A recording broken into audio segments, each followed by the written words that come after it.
This past week, there was a trial of the people versus Mr. Daystar, aka Tory Lanez, for the alleged shooting of Megan Thee Stallion. And what a mess it was.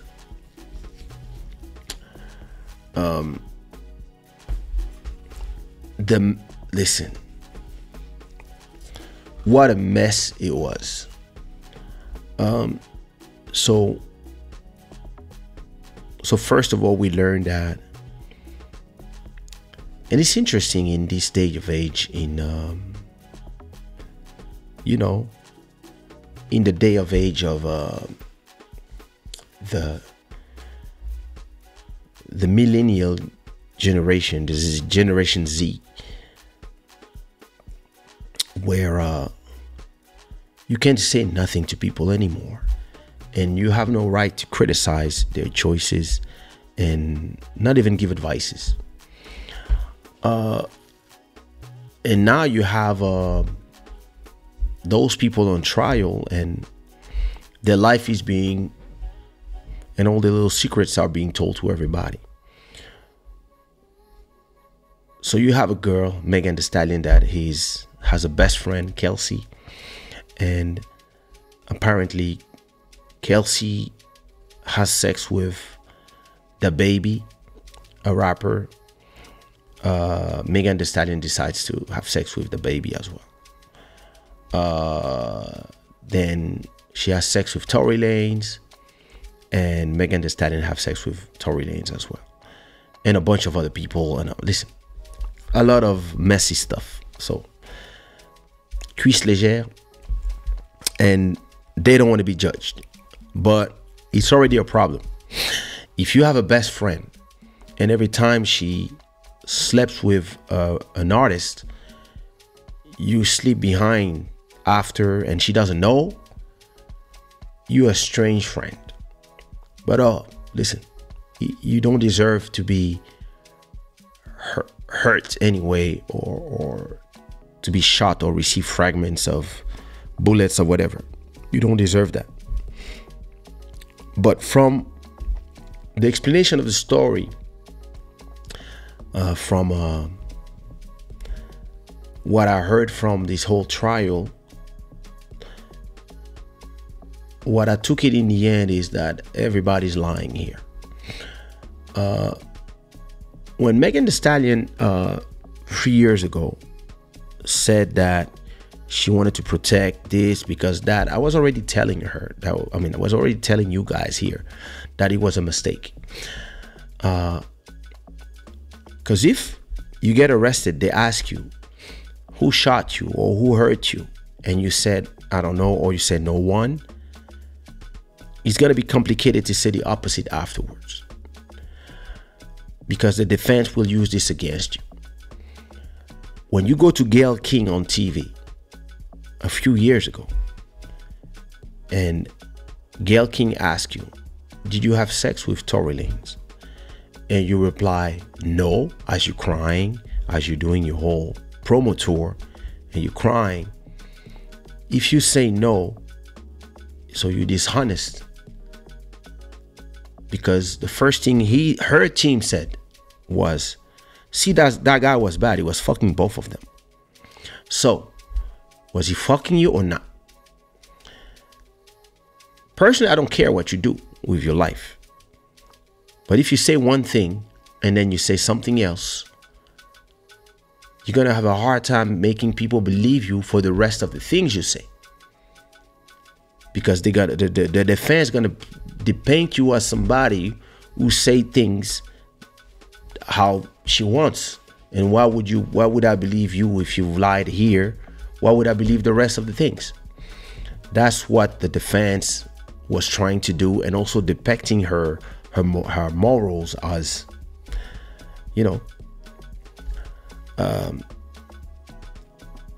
then you have the best friend who said in the beginning that Tory shot Meg, and now she comes in front of the jury and she says, I plead the fifth, I don't remember anything. I don't remember what happened. Yeah, but you said he did that. No, I lied because I was under pressure. So, and she has an immunity. Then you have a neighbor. No, you have between a neighbor that saw the scene from outside and the stylist saying, okay, what happened was that he's fucking those two girls. They don't know. They go to Kylie Jenner's house. Kylie sees him. It's the end of the quarantine. He did the quarantine radio. Everybody loving him, etc., etc. And she's like, "Oh, Tory Lanez." And now everybody is super drunk. They ate bottles, and they are in Kylie's private swimming pool. And he's there. Kylie is here. And the two girls are there. So, and apparently, allegedly, Kylie is, yeah, she's like, hey, Tory Lanez. So, Tory says himself, listen, I fucked that one. I fucked her friend. And I'm here and I have Kylie Jenner. Let me get that one too. That's what I would have done. No, that's not true.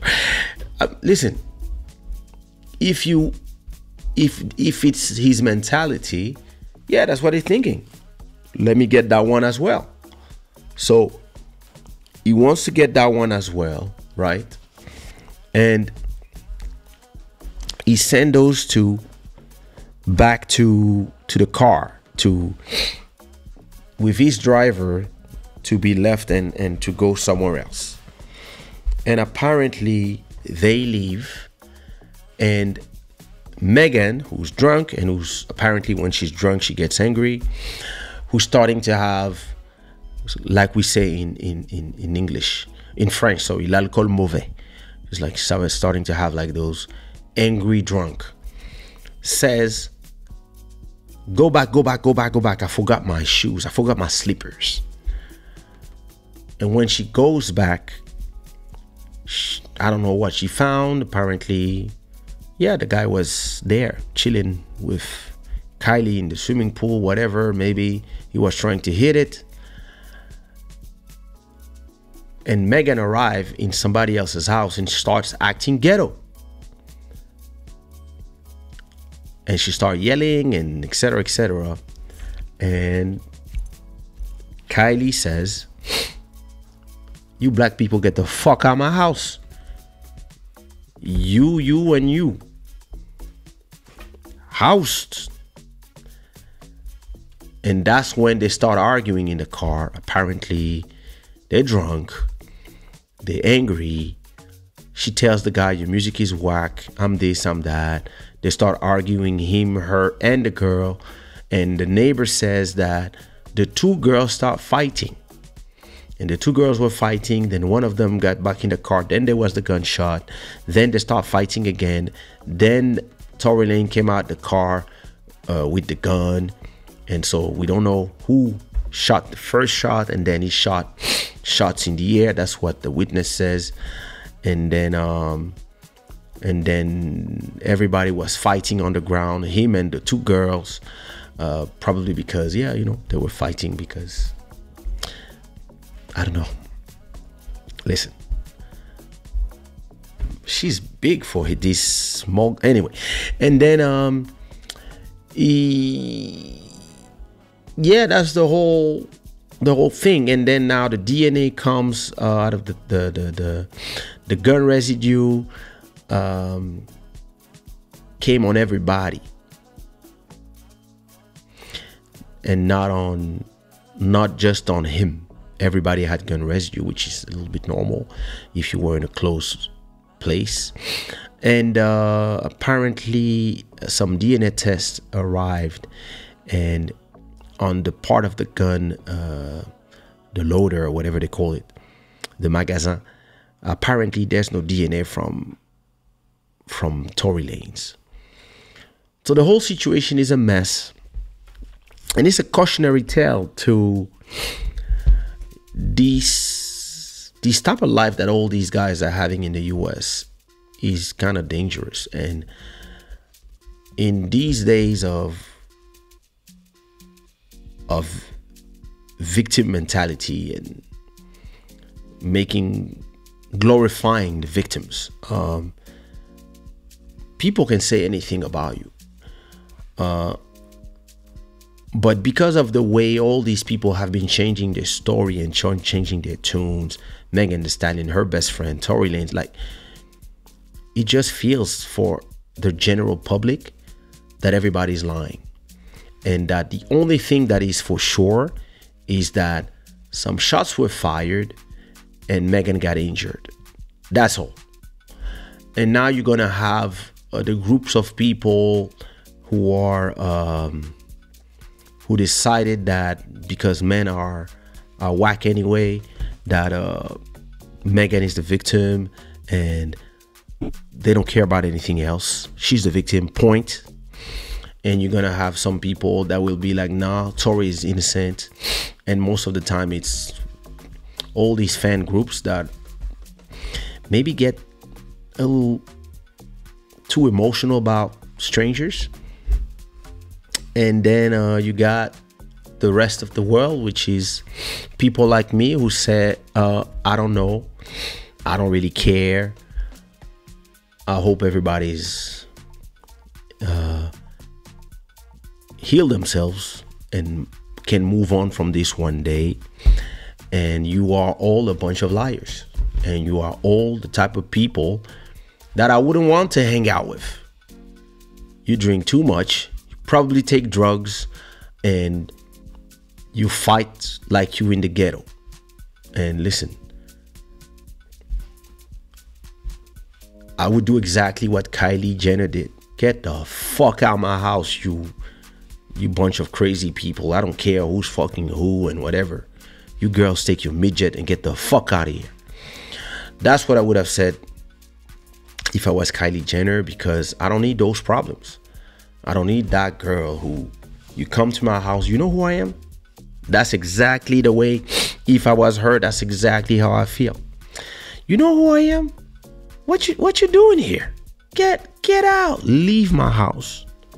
Leave my house. You're not on my level. Whatever amount of money you have, at 21, I'm worth billions. And you guys are here with your little songs. Get the fuck out of my house. Invite you in my house and you're here bringing that energy, get the fuck out. And now you have all these people just, and I believe that there's a big problem in the US when it comes to prosecuting celebrities, because you like the big case and you like the attention, and because the DA and all these people also like the attention, and because it was a big celebrity case, they really wanted to have something, but they really feel like they had nothing to begin with. They had nothing except Megan saying on live that, yeah, you shot me.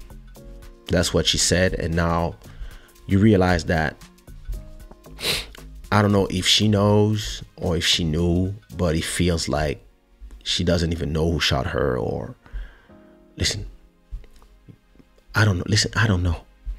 And I believe nobody will know.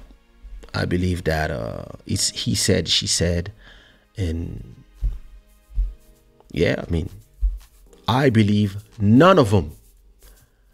The only thing I believe is that this woman got hurt. I don't know if a bullet ricocheted somewhere and then she got hit by the fragments. I don't believe I mean, from her recovery and the fact that she could still walk, I don't believe that she got shot directly in the foot. But listen, I'm not a specialist. I don't remember exactly what did they say. But yeah, just listen, she got hurt. Nevertheless, wherever, how it happened, she got hurt. After that, I believe she's a problematic person, and that she invites problem here in her life, or maybe she did invite, but the her of that era and him too, and her friend, like all these people, is the type of people that I don't want to hang out with. I know people like that in the Zouk industry or the Kizomba industry or in the Kompa industry. I don't hang out with these people. I don't hang out with these people. Whenever my wife has an experience, when she meets new people and she's in a dinner with girl, and it ends up that some of the girls are the type of people that like to argue with people in the restaurants or get in fights in club, my wife is like, never again I'm going anywhere with those people. And me, it's the same thing. I like my life to be sweet and chill. And yeah, listen, trust me, if I was with these people that night, I wouldn't be in the car. When Kylie said, get the fuck out, I would have called my taxi or my Uber. I would have been like, yeah, you go your way, I go my way. That's me. And there's something incredible about this generation of celebrities. It feels that they're more famous for their BBLs and all the crazy stuff they do and all the negative stuff they do, more than for their talent. And I'm not saying that they don't have talent. A lot of them have talent, but it feels that the fact that there's so much people making music and to be seen, you have to be part of the drama. And I find it super sad because in my days, the less you were seen, the more people loved you. So between albums, we would disappear and let people speculate, and people would love you even more because you were rare, like a Shada, like a Michael Jackson and whatever. Like, and now it's the opposite. These people, whatever happens, they want to cry, they take their phones, they put the filter, then they start crying live. They want to say something, they have to do it live. They want to argue with their girlfriend, they have to do it live. Like, this whole generation is messed up. And what these trials is showing is that messiness. And I'm not down for it. And listen, prayers for everybody. I hope that everybody heals. Listen, I'm not going to predict what's going to happen from what the jurors are going to say, but I believe he's going to be a mistrial or reasonable doubt. Reasonable doubt. I believe that it's impossible to be certain of what happened. So I don't believe he's going to be guilty for the jury.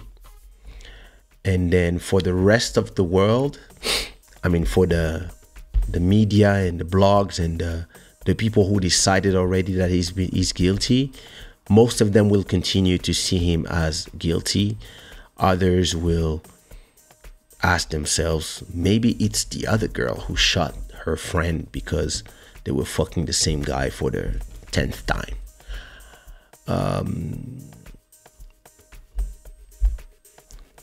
But yeah, the problem is this. So we don't have a verdict yet, right? But to me, the problem is always the same. If everybody decided that I'm guilty before I can prove my innocence, the moment where I can prove my innocence, everybody moved on, and most of these people, most of the media outlet, most of the people who called me names during those last X amount of years, right? They don't come back and put the same energy in saying, in the end, he was right. They don't care. They don't care that they destroy your life. they don't come back and clean the wall from all the filth they put and repaint the wall. They don't do that. They go to the next story. So yeah, it's interesting that after a few, it was an interesting year when it comes to victims accusing people. 5 years before, you would say I'm a victim, nobody would question, and everybody would just destroy the other person. It feels that after Amber Heard, after Meghan Markle, after a few of them, after Jussie Smollett, after a few of these people are starting to be like, listen, we believe you, but sit down and let us make sure that what you say is true. When 5 years ago, you could not even say that. You would say, but people would be like, what you mean, but? You victim shaming? And people would go crazy. Now, people are starting to ask themselves, like, should we just go crazy on somebody because it makes sense? And should we start waiting to know? And I hope people will start to wait and see before they decide to ruin the career or the life of somebody. Because at a point, if you have these injunctions, you can't perform, you cannot be hired by festivals. You do music but you're fighting against the system. And the problem is, in my opinion, the system shouldn't choose. The system should be fair and impartial to the people until they are proven guilty or innocent. But usually the system chooses already. Once the system chose that whoever say, oh, listen, 20 years ago, he did that, and I was under his influence and blah, blah, blah, blah, and people don't care. They just take it and run with it because they need headlines. And it's a very, very, very dangerous place to be in. Like,